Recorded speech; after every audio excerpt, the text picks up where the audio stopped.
Hey mga ka-Tornigels, welcome back to my YouTube channel. Mga ka-Tornigels, tag-ulan na naman po.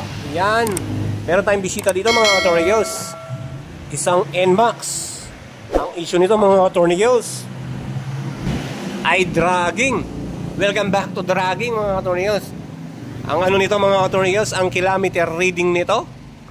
Heto, titignan natin mga ka-Tornigels kasi inaano ni boss manager, nagda-dragging. Kaya bibili tayo ng mga piyesa niya. Tignan muna natin yung kanyang kilometer reading. Hop. You know, 37. Okay mga ka-Tornigels, bibili na tayo ng piyesa niyan. Bubuksan muna natin yung kanyang panggilid. Tapos bibili tayo ng piyesa doon sa malayo. Tara na mga ka-Tornigels, tirahin na natin. Baka tirahin pa ng iba. Let's do this.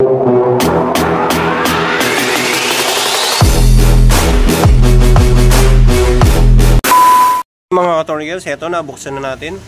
Ang kwento ni boss manager, pinaset niya na pala ng panggilid to mga ka-Tornigels. Heto, ayan siya.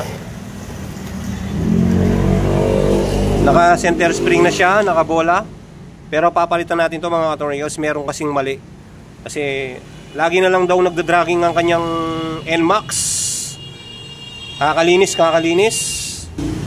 Tapos ang suggestion nila, magpa-regroove. Ayaw naman na magpa-regroove ni boss manager kasi nakikita niya sa ano niya, sa mga Facebook, nakikita niya napupudpod ang mga clutch lining. Kaya mga Tornigels, imomodify natin tong kanyang bell housing gaya ng mga ginagawa ko. Kung anong ginawa ko sa motor ko, gagawin ko rin dito para kontra dragging. Tara na mga ka-Tornigels, tirahin na natin. Baka tirahin pa ng iba. Let's do this.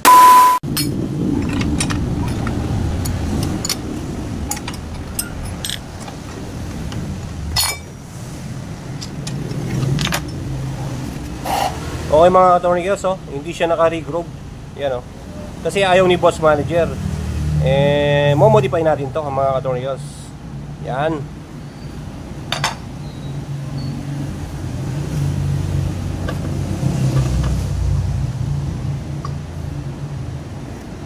Ayan mga ka-Tornigels, naka ano na siya, clutch lining, pero nagda-dragging pa rin.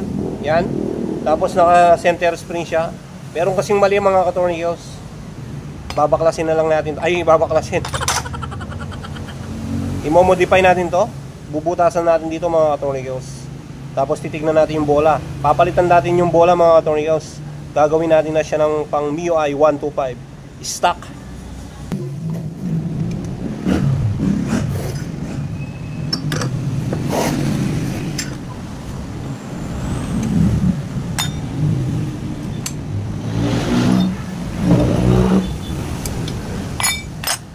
Hindi tayo gumagamit ng mga ka-Tornigels, ng mga power tools.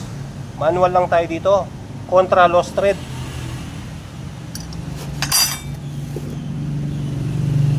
Madalang lang tayo mag power tools mga ka-Tornigels pag kinakailangan.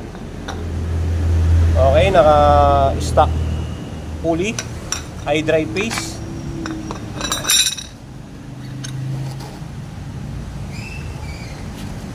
Ito mga ka-Tornigels, tignan natin ang kanyang bola. Charan! Papalitan natin ito mga ka-Tornigels ng stock ng MIUI 125. Tapos papalitan natin ng oil seal dito. Pinapapalit ni boss manager. Ayan, boss manager, papalitan ko na. Tara mga ka-Tornigels, tirahin na natin yung bell housing. Baka tirahin pa ng iba. Let's do this. Okay mga ka-Tornigels, nakabili na tayo ng ito pala yung gagamitin nating barena, balas ng barena, bala. Ito yung number nya. Yan yung sukat ng number pag bibili kayo, pag imo-modify nyo yung bell housing. Ito kasi yung kulang Ang mga tatanong ayaw ni boss manager yung regroove. Kasi marami na siyang nababalitaan na nakikita. Ito pala yung yung mga bola ng MIUI 125. Yan, papalitan natin yung bola.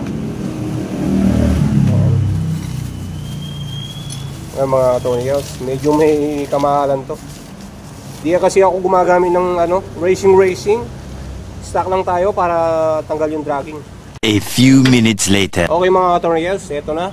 Na-set up ko na yung bell housing tsaka yung ating munting barena. Babarenahin ko na mga katornillos.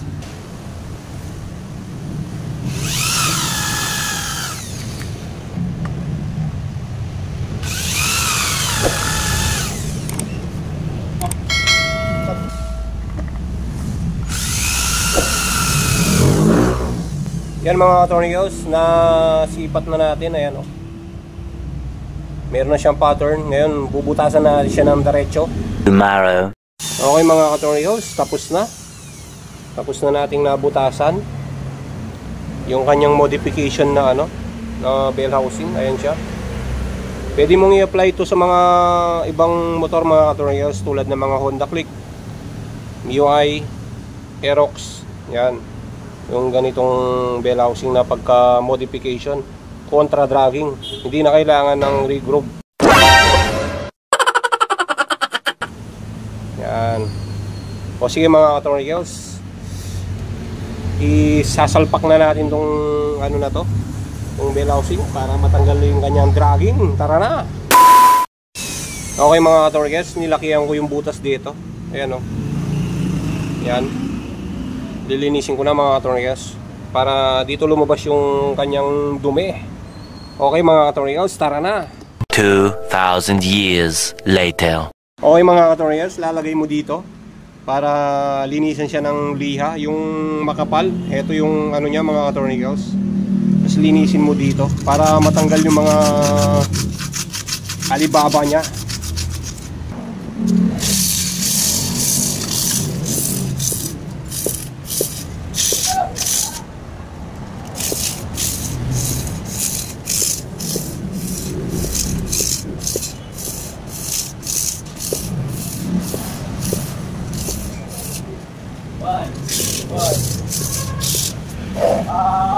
Yan mga katornillos, malinis na. Yan, yun parang na machine shop. Sige mga katornillos, lalagay ko na yon. Tara na. Bago pala natin siya ay salpak mga katornillos, papalitan muna natin siya ng oil seal. Pinapapalit ni boss manager yung oil seal niya. Yan. Tapos papalitan din tong sira na kasi mga katornillos. Ayun pudpud na siya. Kamukha nung may-ari pudpud na. Papalitan natin siya ng bagong pulley. Tapos papalitan natin ng pump belt, kasi yung pump belt niya wala na, sira na yan. Palitan natin dito. Okay mga katornillos, babaklasin ko muna yun para malagay na itong kanyang oil seal. Ayan mga katornillos, ito yung pa yung mga bisita natin yan, pangasurat Okay mga katornillos, natanggal ko na. Ayan, tinanggal na natin para hindi na siya mag-leak dito. Papalitan natin ng kanyang oil seal bago. Okay mga katornillos, nalagay ko na. Sige mga katornillos, bubuhin ko na to. Tara na. Ito pala yung mga dapat ilagay pag gumagawa ka ng contra dragging na budget meal na pang contra dragging. Kasi ang inaano lang natin dito yung contra dragging para matanggal yung dragging ng ating NMAX or Aerox. Yan, ito lang yung mga bibili nyo mga katornillos at ilalagay nyo, mga budget meal.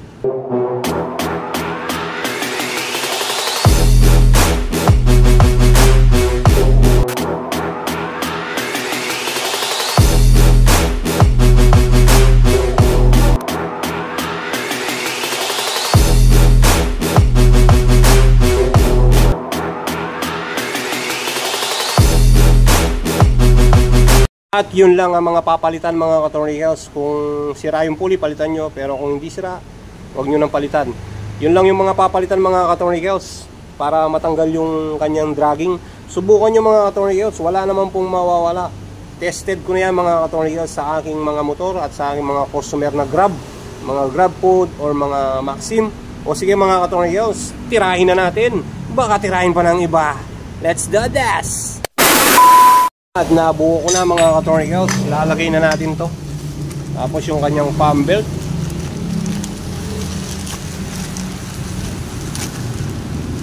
Yan, bago oh, wasari. Wasari oh mga ka-tornicles. Yan, nalagay na natin to. At lalagay na natin yung kanyang modification na bell housing. Yan. Nyamanaken sa keno modification. At nalagay na natin mga ka-tornicles. Lalagay na natin uli ang kanyang pulley. Yan, pagka-unbox tayo mga ka-tornicles. Whoop, yan. Yan o, masari o. Masari pulley.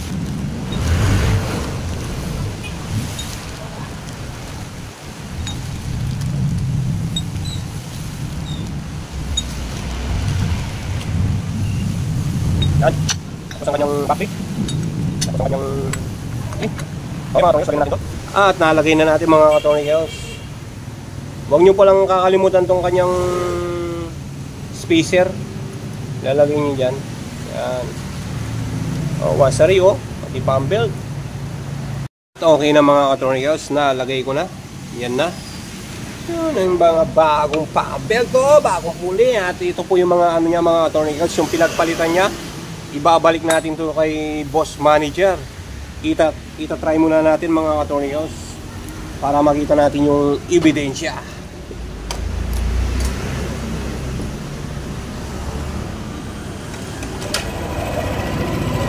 Yun.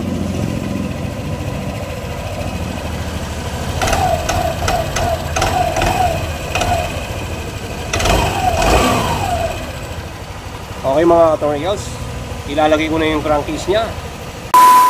Okay na mga ka-tornicles, nalagay ko na. Yun na, umandar na siya. At kung bago ka pa lang sa aking YouTube channel, huwag mong kalimutan mag-subscribe. Pindutin mo na rin ang notification bell para updated ka sa mga video na katulad nito. Bye-bye! Peace!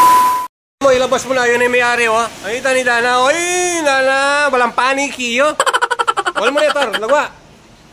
Ayan, oh. Lalabas na po yung ano, yung kanyang NMAX na ulan, no? Ay nilalabas ng ano, ay Dana, santing na lalaki, oh. Balami rosto mo.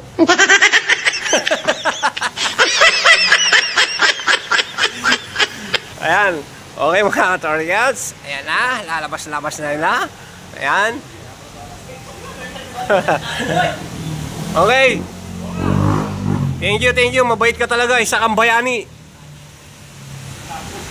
Tuwa mo, oh. Salamat.